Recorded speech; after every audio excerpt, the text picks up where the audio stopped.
朋友們好，剛過完年，我猜很多人的感觉不是煥然一新，而是心力交瘁。很多年轻朋友跟我抱怨说，现在过年回家早就不是什麼合家歡樂的休息，而是一場大型年度定向爆破。爆破的中心點只有一個，那就是你為什麼還不結婚？你到底什麼時候結婚？從除夕夜的飯桌到走親訪友的客廳，只要你是個單身或者結了婚還沒生小孩，你就會發現自己仿佛成了一件不合格的殘次品，被所有人圍在中間360度無死角的審視。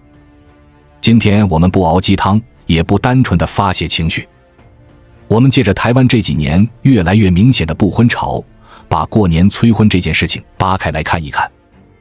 為什麼年輕人越來越不想結婚？那些在飯桌上苦口婆心、唾沫橫飛的長輩，到底是真心關心的長輩，還是純粹沒話找話聊的閒人？我們先來盤點一下過年期間你一定會遇到的催婚長輩圖鑑。你對號入座一下，看看你家親戚屬於哪一種。第一種，我們叫它無話可找話型，這是最普遍的一種。你在1、2線城市打拼，做着互聯網，做着企劃，做着新媒体，每天思考的是流量、轉換率、職場生存。而你的三叔公、二大爺一輩子生活在老家，他們的世界就是街坊鄰居、柴米油鹽。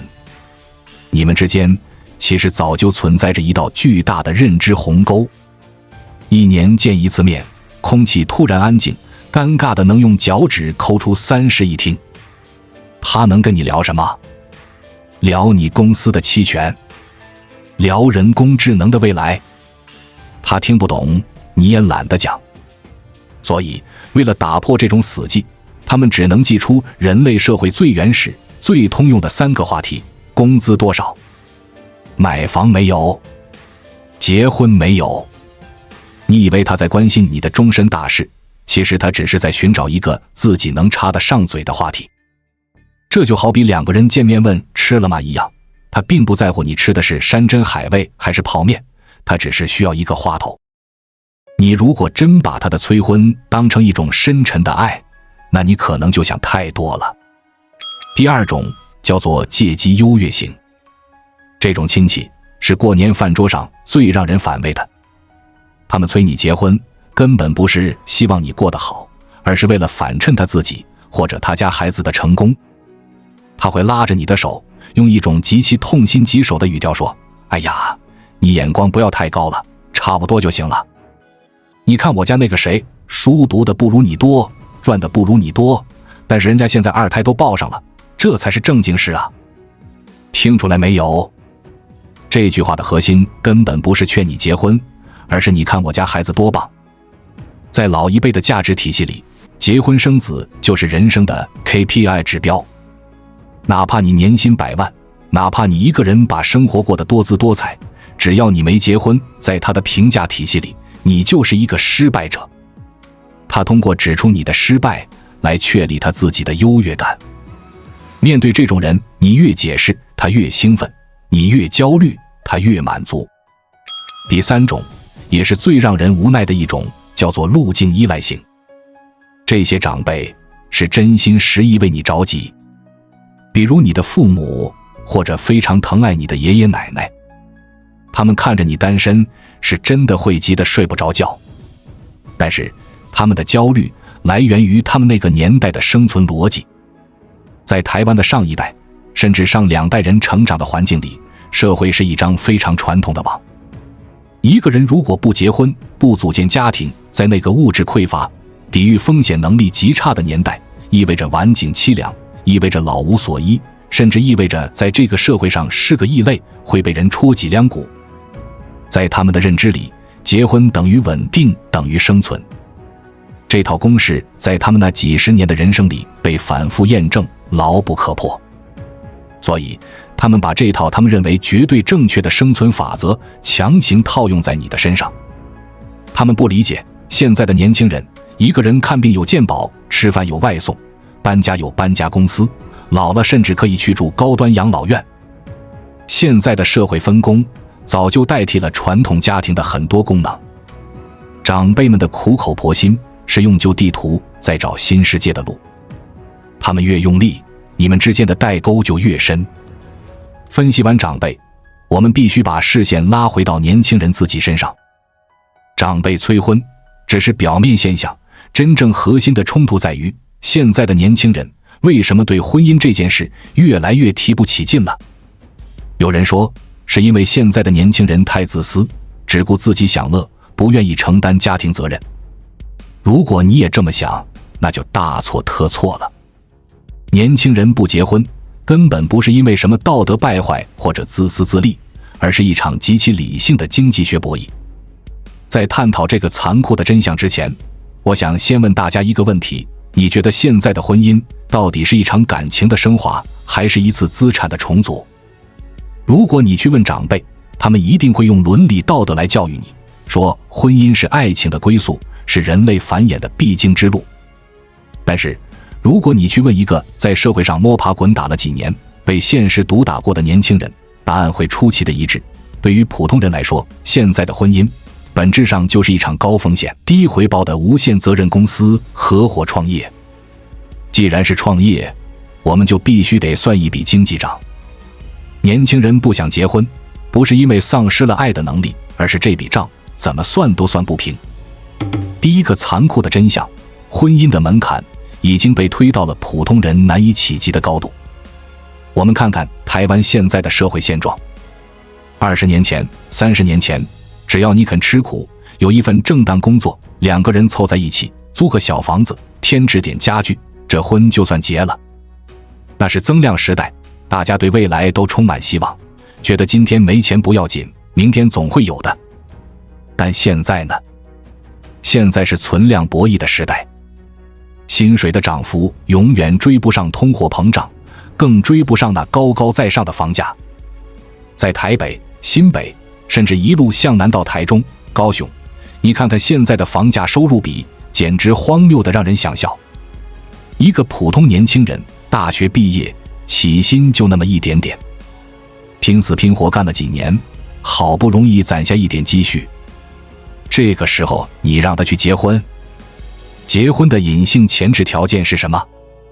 是房子。沒有房子，丈母娘的關過不去；沒有房子，將來的戶口、學區怎麼解決？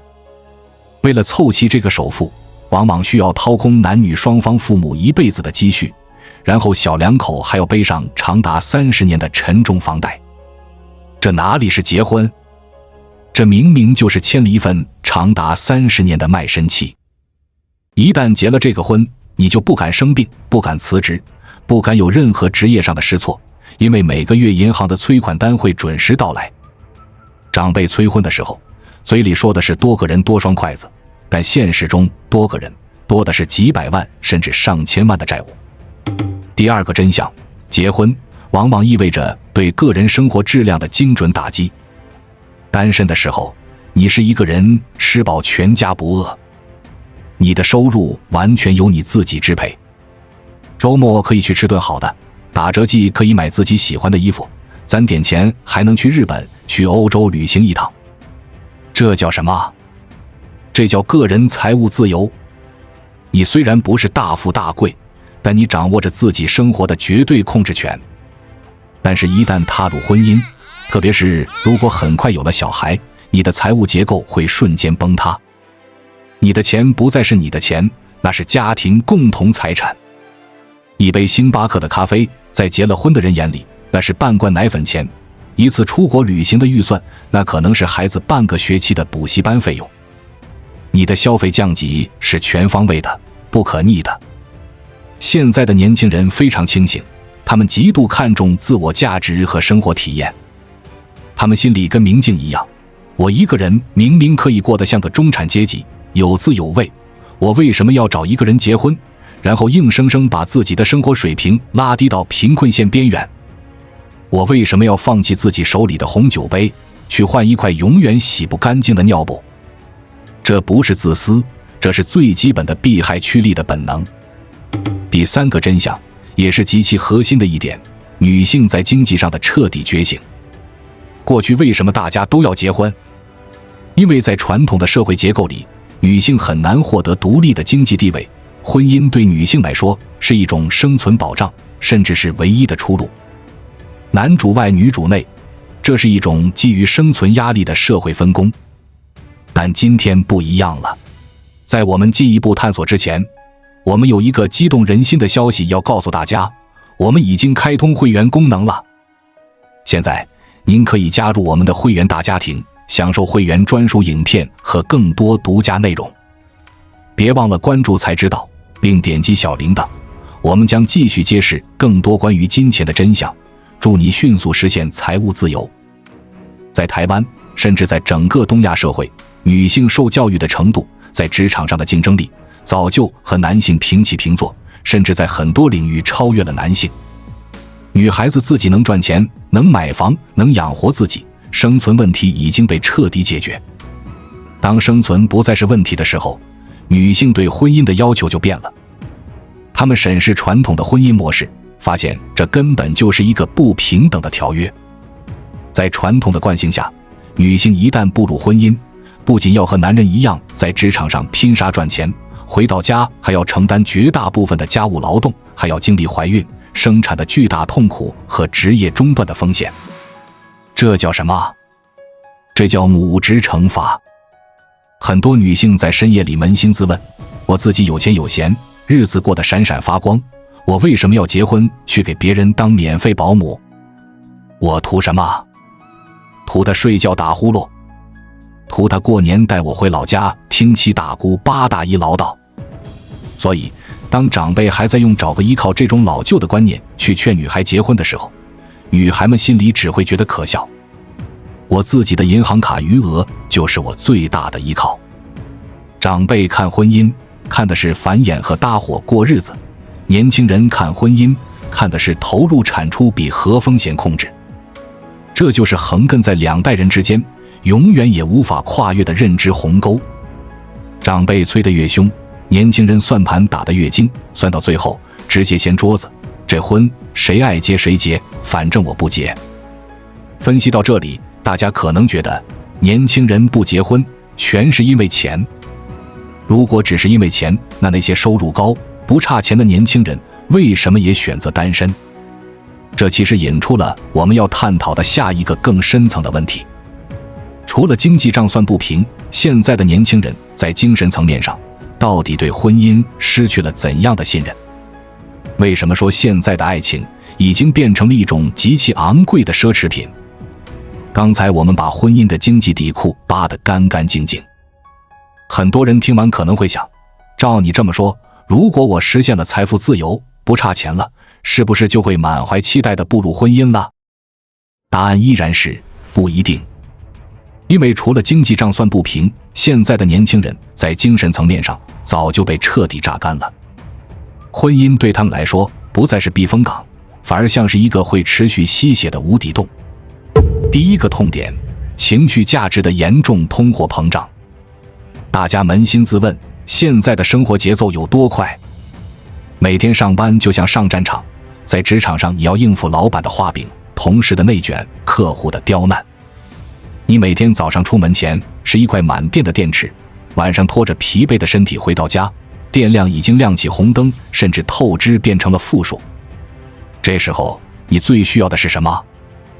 是絕對的安靜，是一個不需要看任何人臉色，不需要回應任何期待的精神避難所。一個人待着，刷刷手機，打打遊戲，發發呆，這叫自我回血。但是如果你結了婚，意味着什麼？意味着你下班回家還要開啟第二輪班，你要去照顧另一個人的情緒，你要去聽對方抱怨一天的繁瑣，你要去處理兩個家庭之間的人情世故。維持一段親密關係是需要耗費巨大心力和情緒成本的。以前的人日出而作，日落而息，有大把的時間去東家長西家短。現在的年輕人連好好睡一覺、安安靜靜吃頓飯都是奢侈，哪裡還有多餘的精力去哄另一個人開心？很多年輕人寧願養貓養狗，也不願意養個伴侶。為什麼？因為寵物給你的情緒反饋是100%正向的，它不需要你去猜忌，更不會給你制造新的焦慮。第二個痛點，互聯網時代下的信任危機與婚姻盲盒。我們這一代人可以說是看着互聯網上各種婚姻恐怖故事長大的。以前車馬很慢，你最多只知道村頭老李家2口子吵架。現在呢，打開手機，滿屏都是出軌、家暴、離婚、爭奪財產的社會新聞。前腳剛看到恩愛夫妻人設崩塌，後腳就看到為了分房產在法庭上反目成仇。在這種高強度的負面信息轟炸下，年輕人對人性和婚姻契約的信任度已經降到了冰點。長輩催婚時總喜歡說，找個知根知底的就行了。但在現代社會，人心的複雜程度遠遠超出了老一輩的想象。你連每天睡在旁邊的人腦子裡在盤算什麼都摸不透，婚姻在年輕人的眼裡早就變成了一個巨大的盲盒。而且這是一個開出劣質品概率極高、退貨成本極其慘重的盲盒。一旦選錯人，你要面臨的可能不僅僅是感情的破裂，更是資產的縮水、事業的停滯，甚至是半輩子的人生意義被全盤否定。當試錯成本高到這種地步時，最理性的做法是什麼？是不去開這個盲盒。不婚保平安，這句話聽起來像個段子，但其實是無數年輕人在深夜裡權衡利弊後做出的最清醒的決定。第3個痛點，對靈魂伴侶的極高預期與一地雞毛的現實落差。現在的年輕人受過良好的教育，自我意識極強，他們对另一半的期望早就不是老一輩那種能賺錢養家、能搭夥過日子就行。他們追求的是深層次的溝通，是3觀的契合，是能提供高情緒價值的靈魂伴侶。但是殘酷的現實是，哪怕你們婚前聊得再怎麼風花雪月、靈魂共振，一旦落入婚姻的柴米油鹽，最終都會變成一地雞毛。是擠不出牙膏的抱怨，是誰去洗碗的爭吵，是過年到底回誰家過年的无休止拉扯。當年輕人帶着極高的期望走進婚姻，卻發現對方最終只是一個制造生活垃圾、消耗自己情緒的室友時，那種落差感是毀滅性的。現在的年輕人邏輯非常清晰，既然找不到那個能讓我的生活变得更好的人，那我為什麼要犧牲現有的高質量單身生活，去換取一段低質量的婚姻？與其在婚姻裡互相折磨、互相消耗，不如我自己一個人把日子過得風生水起。所以，當你過年坐在飯桌上，面對那些急得跳腳、拼命催婚的親戚時，你心裡其實很平靜，因為他們根本不懂你的疲憊，不懂你的恐懼，更不懂你對精神獨立有多麼看重。長輩覺得你是不懂事，是眼光高，其實你比飯桌上的任何一個人都要清醒。長輩是在用過去的生存經驗指導你現在的精神世界，這根本就是跨頻道聊天，怎麼可能聊得通？前面我們把長輩的心理、婚姻的經濟賬，還有年輕人的精神內耗全都扒開講清楚了。但是道理你都懂，大年初一坐在客廳沙發上，面對三姑六婆那張喋喋不休的嘴，你該怎麼辦？總不能把這個視頻當面播放給他們看吧？今天我們就來聊聊實戰。面對過年催婚，年輕人到底該怎麼做到降維打擊，既不撕破臉，又能讓他們瞬間閉嘴？首先，你必須建立一個底層的心態，放棄說服，停止自證。你要明白一個極其殘酷的現實，你和長輩之間隔着的不是幾歲的年齡差，而是2個完全不同的時代，是2套根本無法兼容的操作系統。他们的大腦運行的是幾十年前的舊版本，你現在給他們強行安裝現代社會的獨立價值觀，那是會死機的。很多年輕人一被催婚，就急着去反駁，去解釋自己一個人過得有多好，去痛陳現在房價有多高。你越解釋，他們越覺得你在狡辯，覺得你幼稚。因為在他們的邏輯閉環裡，不結婚就是不正常。你跟一個裝睡的人是講不通道理的。所以，第一步，收起你的戰鬥欲，不要試圖去改變他們的觀念，那是徒勞的。你的任務不是去贏下這場辯論，你的任務是迅速結束這場對話，保全自己的好心情。掌握了這個心態，我們來看看具體的反制話術。面對長輩的催婚，最高級的做法不是硬剛，而是順水推舟，用魔法打敗魔法。第一招叫做太極推手，順勢哭窮。當二大爺問你怎麼還不找对象啊，你千萬不要說我不想找，一個人挺好。你要立刻換上一副比他還痛心疾首的表情，长嘆一口气說，二大爺，我比您還着急呀。但是現在相親，人家一上來就問在台北有沒有房，車子是什麼牌子，存款有沒有幾百萬。我這一個月就賺這點辛苦錢，連個首付的零頭都湊不夠，誰願意跟我啊？這時候你可以適時地拋出殺手鐧，二大爺，您看您在家族裡最有威望，要不您借我100萬湊個首付，我馬上就去結。我敢保證，只要這句話一出，空氣會瞬間凝固。二大爺絕對會立刻轉移話題，說明天天氣不錯，或者轉頭去問旁邊的表弟期末考試考了多少分。為什麼？因為你把道德綁架直接轉化成了真金白銀的經濟壓力。在錢面前，所有的催婚都會瞬間現出原形，他們只是想動动嘴皮子，絕對不想動錢包。第二招叫做虛心接受，指標拉滿。如果遇到那種特別執着，非要給你介紹对象的三姑，你也可以順着他的話說，三姑，您說的太对了，我今年一定努力。那您手裡有没有合適的資源幫我物色物色？我的要求也不高，情緒穩定，父母有退休金不拖累人，年薪能有個200萬，最好脾氣好，還能包揽家務。只要有這樣的，我明天就去領證。用极度现實的條件去堵住他們那張只談虛無道德的嘴。你把指標定得越高，他們就越明白，你不是沒人要，是你對婚姻有着極其清醒的門檻。他們手裡那些歪瓜裂棗的資源根本拿不出手。幾次下來，他們自然就知難而退了。其實反擊長輩的話術，說到底都只是術的層面的技巧。真正能讓你在春節的飯桌上刀槍不入的，是你自己內心深處对生活的掌控感。很多年輕人之所以害怕被催婚，甚至一被催就焦慮發脾气，本質上是因為你自己內心也不夠堅定。你偶爾也會懷疑自己一個人到底能不能過好這一生。你是不是也害怕老了以後生病沒人倒水？如果你有這種恐懼，那是非常正常的。但是解決這種恐懼的方法絕對不是隨便找個人湊合結婚。因為一個錯誤的婚姻不僅不會在你生病的時候給你倒水，反而會把你氣出病來。年輕人真正應該做的是把應對催婚的精力全部拿來搞錢、搞事業、搞好自己的身體。婚姻只是人生的一個選項，而不是必選項。